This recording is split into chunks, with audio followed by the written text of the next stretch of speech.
पहले मैं आपको बता देता हूँ, ये वीडियो गुणनखंड सिखाने के ऊपर पूरे YouTube पर सबसे सरल वीडियो है। इस वीडियो को देखने के बाद एक कमज़ोर से कमज़ोर बच्चा भी गुणनखंड करना सीख जाएगा। ये बात मैं पूरे दावे के साथ बोल रहा हूँ। आप अपने आप को लकी समझिए कि आपको ये वीडियो देखने का मौका मिल रहा है। तो चलिए इस वीडियो को शुरू करते हैं। तो देखिए, मैंने गुणनखंड सिखाने के लिए यहाँ पर 3 प्रश्न लिया हुआ है और मैं आपको बता देना चाहता हूँ कि अगर आप इस तरह के गुणनखंड वाले सवाल में थोड़ा सा भी गलती नहीं करना चाहते तो आप ये तीनों जरूर समझिएगा, क्योंकि मेरे 3 प्रश्न लेने का मतलब ये है कि मैंने इन तीनों में नया नया कॉन्सेप्ट सिखाया है। यानी कि इन तीनों को मिला करके ही आप गुणनखंड का जो पूरा कॉन्सेप्ट होता है वो आप सीख पाएंगे और आपसे थोड़ा सा भी गलती नहीं होगा। लेकिन अगर आप ये तीनों नहीं समझेंगे तो आपसे कुछ ना कुछ गलती जरूर होगा। ठीक है, तो चलिए सबसे पहले हम इस पहले वाले क्वेश्चन को हल करते हैं। तो देखिए, ये पहला क्वेश्चन क्या है। तो ये पहला क्वेश्चन है 4x² + 5x - 6। ठीक है, तो आपको ऐसे ही गुणनखंड ज्ञात करने के लिए सवाल दिया जाएगा। तो सबसे पहला काम आपको क्या करना रहेगा, तो ध्यान से समझिएगा। जो शुरू में संख्या दिया रहता है और जो अंतिम में संख्या दिया रहता है, सबसे पहले आपको इन दोनों का गुणा करना रहता है। ठीक है, तो 4 और 6 का गुणा करेंगे, कितना आएगा? 4 × 6 = 24। तो मैं यहाँ पे 24 लिख लेता हूँ। ठीक है, यानी कि गुणनखंड वाले सवाल में सबसे पहले आपको यही काम करना रहेगा, शुरू वाले संख्या का अंतिम वाले संख्या में गुणा करना रहेगा। तो मैंने गुणा करके यहाँ पे लिख लिया। ठीक है, अब गुणा करने के बाद अब हम क्या करेंगे, देखिए अब आपको 2 संख्या खोजना है। ठीक है ना, अब कैसी 2 संख्या खोजना है इसको आप सुनिएगा ध्यान से। तो देखिए, मैंने गुणा करके 24 लिख लिया। अब आपको ऐसी 2 संख्या खोजना है कि अगर आप इन दोनों संख्याओं का गुणा करें तो 24 आ जाए और उन्हीं दोनों संख्याओं को घटाएं तो ये बीच वाला 5 आना चाहिए। ठीक है ना, यानी कि अब ध्यान से समझिए, अगर अंतिम संख्या के पहले, देखिए ये अंतिम संख्या के पहले जो ये चिन्ह है ना, ये बहुत मायने रखता है। अंतिम संख्या के पहले अगर माइनस है तो उन दोनों संख्याओं को घटा करके ये बीच वाला 5 लाना रहेगा। अगर अंतिम संख्या के पहले प्लस है तो उन दोनों संख्याओं को जोड़ करके ये बीच वाला लाना रहेगा। ठीक है ना, इतना आप ध्यान दीजिएगा, क्योंकि माइनस का मतलब घटाना होता है, प्लस का मतलब जोड़ना होता है। ठीक है, तो मैं यहाँ पे आपको एक बार फिर से बता देता हूँ कि आपको ऐसी 2 संख्या खोजना है कि अगर आप उन दोनों संख्याओं का गुणा करें तो 24 आ जाए और उन दोनों संख्याओं को घटाएं तो 5 आ जाए। तो वो दोनों संख्या खोजिए जरा। तो देखिए, आपको दोनों संख्या खोजने के लिए आपको पहाड़ा पढ़ना पड़ेगा, यानी कि आपको ये देखना पड़ेगा कि 24 किस किस पहाड़े में आता है। तो देखिए, 24 4 के पहाड़े में आता है, तो 4 × 6 = 24 होता है। ठीक है ना, तो मैं यहाँ पे 4 और 6 लिख लेता हूँ। देखिए, 4 और 6 का गुणा करने पर 24 तो आ जाता है। अब इनको घटा करके देखते हैं कि 5 आता है कि नहीं। तो घटाने के लिए हमेशा बड़ी संख्या में से छोटी संख्या घटाएंगे। तो 6 में से 4 घटा के कितना आएगा? 2 आएगा। यानी कि जिन दोनों संख्या को हम लोग खोज रहे थे वे दोनों संख्या 4 और 6 तो नहीं है, क्योंकि हमें ऐसी 2 संख्या खोजना है जिनका गुणा करें तो 24 आ जाए और उनको घटाएं तो 5 आ जाए। ठीक है, लेकिन यहाँ पे इन दोनों का गुणा करने पर 24 तो आ रहा है, लेकिन घटाने पर 5 नहीं आ रहा है। तो अब हम दूसरा संख्या खोजेंगे। तो अब देखिए, 8 के पहाड़े में 24 आता है, 8 × 3 = 24। ठीक है ना, तो मैं यहाँ पे 8 और 3 लिख लेता हूँ। तो देखिए, 8 और 3 का गुणा करने पर 24 तो आ जाता है। इनको घटाते हैं तो बड़ी संख्या में से छोटी संख्या घटाएंगे, कितना आएगा? 5। यानी कि जिन दोनों संख्या को हम खोज रहे थे वे दोनों संख्या 8 और 3 है, क्योंकि 8 और 3 का गुणा करने पर 24 भी आ जाता है, इनको घटाने पर 5 भी आ जाता है। तो हमने वो दोनों संख्या खोज लिया। तो आपको दोनों संख्या हर एक गुणनखंड वाले सवाल में खोजना रहेगा। ऐसे ही 2 संख्या खोजना रहेगा। जैसे इस वाले सवाल में दोनों संख्या 8 और 3 है, तो दोनों संख्या खोजने के बाद अब आपको क्या करना रहेगा वो आप ध्यान से समझिएगा।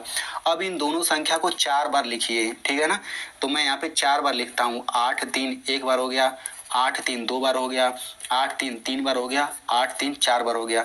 4 बार लिखने के बाद आपको क्या करना रहेगा, आप क्या करिए, दोनों में प्लस प्लस लगा दीजिए, दोनों में प्लस प्लस, और यहाँ पर दोनों में माइनस माइनस का चिन्ह लगा दीजिए। अब इसके बाद हम क्या करेंगे, ये पहले में माइनस दूसरे में पहले में प्लस दूसरे में माइनस लगा देंगे। अब पहले में माइनस और दूसरे में प्लस। ठीक है ना, इतना हम करेंगे। इतना करने के बाद हम क्या करेंगे, देखिए इतना कर लेने के बाद अब हम इसको हल करेंगे। तो देखिए, +8 + 3 कितना आता है, ये आपका आ जाता है +11।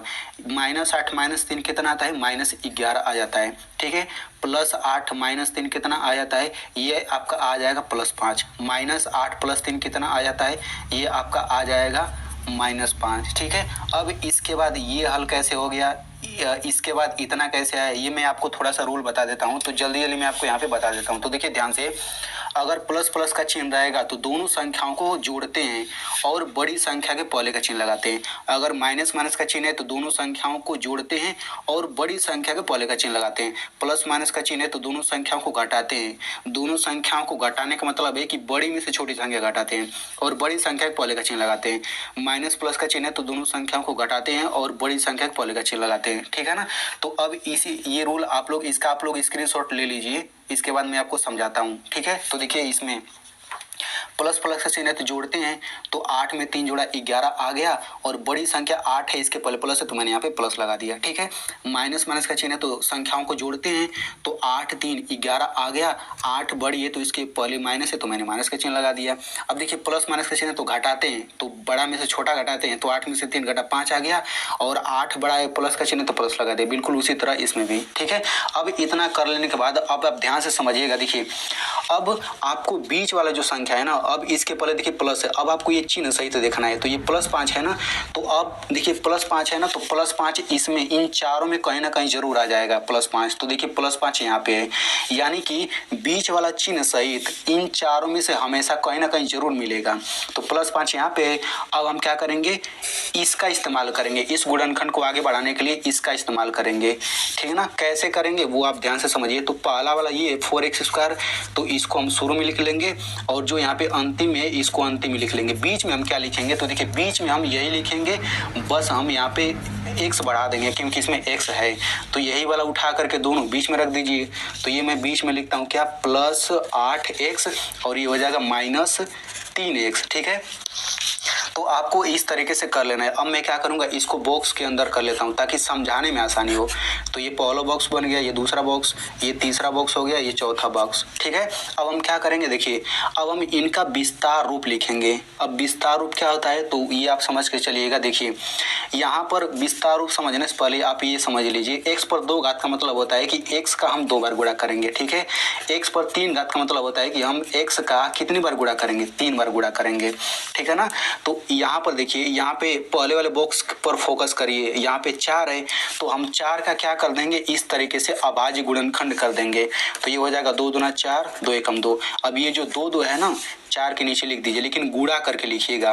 गुणा x पर 2 घात का मतलब मैंने अभी बता दिया कि x का हम 2 बार गुणा करते हैं। तो पहले वाले बॉक्स का ये विस्तार रूप हो गया, तो इसको भी बॉक्स के अंदर हम लोग कर लेते हैं। ठीक है। अब देखिए पहले वाले बॉक्स के बाद प्लस है तो प्लस लगा दीजिए। अब दूसरे वाले बॉक्स पर फोकस करिए, तो देखिए इसमें 8 है और x है, तो जो 8 संख्या है ना, तो संख्या का इस तरह से कर लीजिए अभाज्य गुणनखंड। 2 चौक 8 हो गया, 2 दूना 4, 2 एकम 2, यानी कि 2 देखिए 3 बार है, तो हम क्या करेंगे, यहाँ पे लिखेंगे 2 गुणा 2 गुणा 2 और इसमें x है तो x भी लगा देंगे, यानी 8x का विस्तार रूप ये हो गया। इसको भी बॉक्स के अंदर हम लोग कर लेते हैं। ठीक है। अब क्या करेंगे, यहाँ पे देखिए तीसरे बॉक्स के पहले माइनस है तो ये माइनस लगा दीजिए। अब 3x है तीसरे वाले बॉक्स में, तो 3 का हम अभाज्य गुणनखंड करेंगे ऐसे, तो 3 एकम 3, ये 3 का 3 ही रहेगा, तो ये मैंने 3 लिखा, गुणे x है तो x लिख दिया। इसको भी बॉक्स के अंदर हम लोग कर देते हैं। ठीक है। अब देखिए माइनस, अब चौथे बॉक्स में 6 है तो 6 का भी अभाज्य गुणनखंड करिए, तो 2 3 6 हो गया, 3 एकम 3 हो गया, तो 2 गुणा 3 लिखेंगे यहाँ पे, तो ये हो जाएगा 2 गुणा 3। इसमें x नहीं है तो इसमें x अपने मन से बढ़ाएंगे नहीं। ठीक है। अब इतना करने के बाद अब आपको क्या करना रहेगा, तो देखिए अब पहले वाले बॉक्स और दूसरे वाले बॉक्स में हम लोग कॉमन लेते हैं। ठीक है। अब कॉमन क्या होता है, तो इसे आप ध्यान से समझिए, जो इन दोनों में होता है ना वही कॉमन होता है, और कॉमन को हमेशा हम इस कोष्टक वाले के बाहर लिखते हैं। ठीक है। तो इन दोनों में क्या क्या है हम लोग देखते हैं। इसमें देखिए 2 है तो मैं 2 पर निशान लगा देता हूँ, इस पर भी निशान, इन दोनों में 2 है। अब देखिए इसमें भी 2 है, इसमें भी 2 है, इसमें देखिए x है, इसमें भी x है, इसमें देखिए x है, अब इसमें x नहीं है, नहीं तो इस पर भी निशान लगा देते हैं। यानी कि इन दोनों बॉक्स में क्या क्या है, 2 2 x इस वाले बॉक्स में है, 2 2 x इस वाले बॉक्स में है, यानी कि 2 2 x वही कॉमन हो गया, और कॉमन को कोष्टक के बाहर लिखते हैं। तो 2 2 x को हम कोष्टक के बाहर यहाँ पे लिखेंगे, लेकिन गुणा करके लिखेंगे, तो गुणा कर लीजिए, तो 2 2 x का गुणा करेंगे, 2 दूना 4 और x, ये हो जाएगा 4x, यानी कि 4x इसमें देखिए निशान वाला बाहर आ गया। यानी कि बस आप इतना समझिए ना कि यहाँ से 2 2 x बाहर आ गया, यहाँ से आ गया 2 2 x बाहर। ठीक है ना। अब यहाँ पे पहले वाले बॉक्स में इस पर निशान नहीं है तो इसको अंदर लिखिए, कोष्टक के प्लस है तो प्लस लिखिए, और यहाँ पर देखिए इस पर निशान नहीं है तो इसको भी यहाँ पर लिख दीजिए। ठीक है। यानी कि बस आप इतना समझ लीजिए कि जिस पर निशान है वो कोष्टक के बाहर आ गया, कोष्टक के बाहर, तो यहाँ पे यही तो बचेगा और यहाँ पे यही तो बचेगा, तो वो हम कोष्टक के अंदर लिख देंगे, ठीक है ना। अब हम क्या करेंगे, अब आते हैं अगले पर। अब समझिए कि इन दोनों का काम खत्म हो गया, ठीक है। अब इन दोनों बॉक्स के बाद माइनस का चिन्ह है, तो आप यहाँ पे माइनस का चिन्ह लगाइए, फिर यहाँ पे दूसरा कोष्टक बनाइए। अब इस दूसरे कोष्टक में बिल्कुल यही वाला उतार दीजिए, ठीक ना। आपको कुछ भी अलग नहीं करना है, जितना मैं आपको बता रहा हूँ केवल आप उतना करेंगे तो आपका एक भी सवाल गलत नहीं होगा, ठीक है। तो यही वाला चीज उठा के यहाँ पे लिख दीजिए। अब इस कोष्टक के बाहर यहाँ पर कुछ न कुछ रहेगा, जैसे यहाँ पे कोष्टक के बाहर 4x है, तो 4x आया कहाँ से, इन दोनों पर जो निशान है वही तो आया है बाहर। तो देखिए इसमें 2 x पर निशान है, तो यहाँ से 4x बाहर आ गया। अब देखिए यहाँ पर भी 4x है, तो इसका मतलब 4x इसमें भी इसका मतलब 2 बार यहाँ पे नहीं आएगा, यहाँ से एक ही बार आएगा, यहाँ से समझिए कि दोनों को मिला करके यहाँ पे एक ही बार आएगा, ठीक ना। तो वैसे अब इन दोनों में जो रहेगा वही बाहर आ जाएगा। तो देखिए इसमें 3 है, इसमें भी 3 है, इसमें x है, इसमें x नहीं है, तो इसमें भी 3 है, इसमें भी 3 है, तो केवल इन दोनों में से केवल एक ही 3 यहाँ पे बाहर आ जाएगा, ठीक है। अब इसके बाद आपको क्या करना है, तो देखिए कोष्टक के बाहर यहाँ पर 4x है, इस कोष्टक के बाहर यहाँ पे -3 है, तो कोष्टक के बाहर वाले को हम कोष्टक के अंदर लिख लेते हैं। तो ये बाहर है तो इसको लिखा, ये बाहर क्या है -3, तो ये मैं -3 लिख लेता हूँ। दूसरे कोष्टक में क्या लिखेंगे, बिल्कुल यही वाला, ये वाला कोष्टक वाला लिख देंगे, x + 2, ठीक है ना। तो ये हो जाएगा आपका आंसर। अब यहाँ पे मैं आपको एक चीज एक्स्ट्रा बता देता हूँ, तो देखिए ध्यान से समझिएगा। इसी सवाल को मैंने हल किया तो इतना आंसर आ रहा है, लेकिन इसी सवाल को कई लोग हल करेंगे ना तो उनका आंसर ये भी आ सकता है, x + 2 और 4x - 3, और ये भी सही है आंसर, ये भी सही है आंसर। कैसे मैं आपको बताता हूँ, देखिए इस दूसरे वाले आंसर में x + 2 बाद में, पहले वाले में बाद में है, लेकिन इसमें पहले हो गया, और इसमें ये पहले ये बाद में चला गया, ठीक है ना। यानी कि ये बदल सकता है, दोनों ही आंसर सही माना जाएगा। तो इस तरीके से ये पहला क्वेश्चन हल हो गया। चलिए अब हम लोग इस दूसरे वाले क्वेश्चन को हल करते हैं। तो देखिए बहुत लोग क्या करेंगे, बहुत लोग पहले वाले क्वेश्चन को समझ करके यहाँ से भाग गए होंगे, लेकिन मैं आपको बताना चाहता हूँ कि उनसे गलती जरूर होगा, जरूर सवाल लगाने में गलती होगा, क्योंकि इसमें आप नया कॉन्सेप्ट सीखेंगे, और जो मैं तीसरा क्वेश्चन बताने वाला हूँ उसमें भी आप नया कॉन्सेप्ट सीखेंगे। तो अगर उस तरह का सवाल आ गया तो गलती कन्फर्म है होगा, ठीक है। तो आप लोग दोनों को समझिएगा। चलिए मैं आपको बताता हूँ। तो देखिए इस वाले सवाल में क्या है, जैसे पहले वाले सवाल में यहाँ पे कोई संख्या था लेकिन इसमें कुछ है ही नहीं, लेकिन मैंने आपको बताया था कि सबसे पहला काम आपको क्या करना रहेगा, अंतिम संख्या का गुणा शुरू वाले संख्या में करना रहेगा, लेकिन यहाँ पे कुछ है ही नहीं। तो बस आप इतना दिमाग में रखिए कि जब यहाँ पे कोई संख्या नहीं रहता है तो हम यहाँ पे 1 मान लेते हैं, तो 36 और 1 का गुणा करेंगे तो कितना आएगा, 36 ही आएगा, ठीक है ना। तो मैंने गुणा करके यहाँ पे 36 लिख लिया। अब हम क्या करेंगे, अब हमें ऐसी 2 संख्या खोजना है कि अगर हम लोग उन दोनों संख्याओं का गुणा करें तो 36 आ जाए, और उनको घटाएं तो क्या आना चाहिए, 9 आना चाहिए। तो देखिए वो दोनों संख्या 12 और 3 है, 12 3 का गुणा करेंगे तो 36 आ जाएगा, 12 3 36, और 12 में से 3 घटाएंगे तो 9 भी आ जाएगा, यानी कि वे दोनों संख्या 12 और 3 है। अब हम क्या करेंगे, इन दोनों संख्याओं को 4 बार लिखेंगे, और सबसे पहले हम क्या करेंगे, प्लस प्लस का चिन्ह लगा देंगे, फिर माइनस माइनस का चिन्ह लगा देंगे, फिर 1 में प्लस 1 में माइनस, फिर 1 में माइनस और 1 में प्लस। अब इसको हल करते हैं, तो इसको हल करेंगे तो ये आपका आ जाएगा +15, इसको हल करेंगे तो ये आ जाएगा -15, इसको हल करेंगे तो कितना आ जाएगा +9, इसको हल करेंगे कितना आ जाएगा -9। अब हम क्या करेंगे, बीच वाले पर चिन्ह सहित देखेंगे, तो ये चिन्ह सहित है कितना, +9 है, ठीक है। तो इन चारों में प्लस में कहीं ना कहीं आएगा, तो देखिए यहाँ पे आया है +9। अब हम इसका इस्तेमाल करेंगे, लेकिन इसमें x लगा देंगे, ठीक है ना।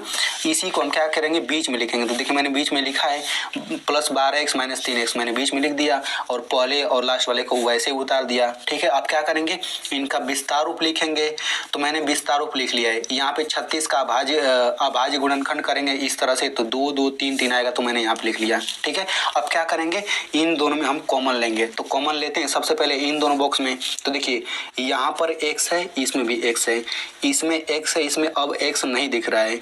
अब हम क्या करेंगे, यहाँ पे हम कोष्टक बनाएंगे।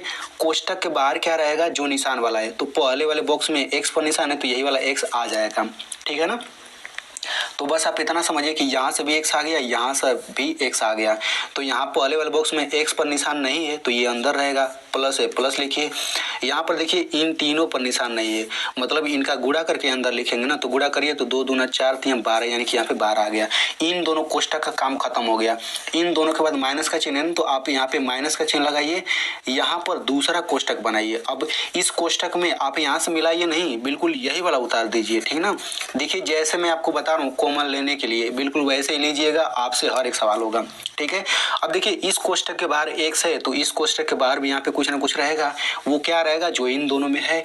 तो देखिए इसमें 3 है, इसमें भी 3 है, इसमें x है, इसमें x नहीं है।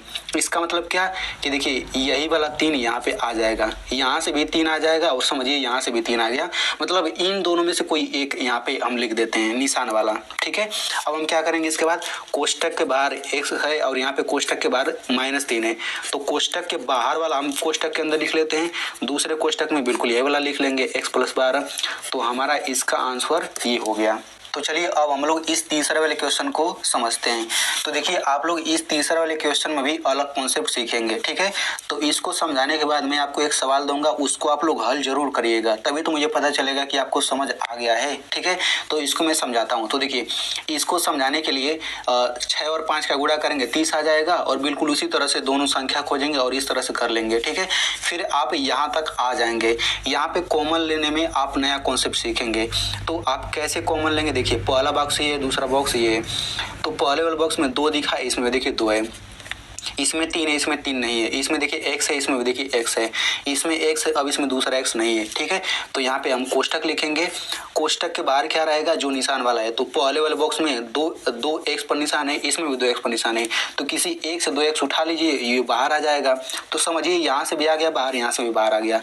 तो पहले वाले बॉक्स में किस पर निशान है, 3 और x पर निशान है, तो 3x यहाँ पे आ गया, प्लस है, प्लस लिखिए। इस पर देखिए 5 पर निशान है, तो ये 5 आ गया, ठीक है। अब इन दोनों का काम खत्म, इसके बाद माइनस है तो माइनस लिखिए, फिर यहाँ पे अगला कोष्टक बनाइए और बिल्कुल यही वाला यहाँ पे लिख दिए 3x + 5। अब इस कोष्टक के बाहर यहाँ पे कुछ ना कुछ रहेगा, वो क्या रहेगा जो इन दोनों में निशान लगेगा, जो इन दोनों में कॉमन रहेगा। तो देखिए इसमें 3 है, इसमें 3 नहीं है, इसमें x है, इसमें x नहीं है।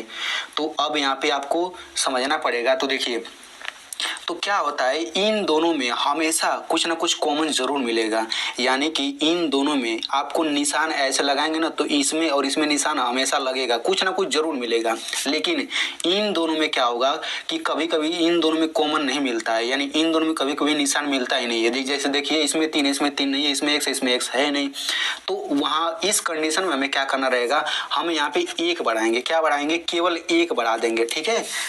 तो आई होप आपको समझ आ गया होगा। इसके बाद हम क्या करेंगे, कोष्टक के बाहर 2x है, यहाँ पर -1 है, तो 2x - 1 यानी कोष्टक के बाहर वाला अंदर लिख लिया हमने कोष्टक के, और दूसरे कोष्टक में बिल्कुल ये वाला लिख देंगे 3x + 5। तो ये हमारा हो जाएगा आंसर, ठीक है।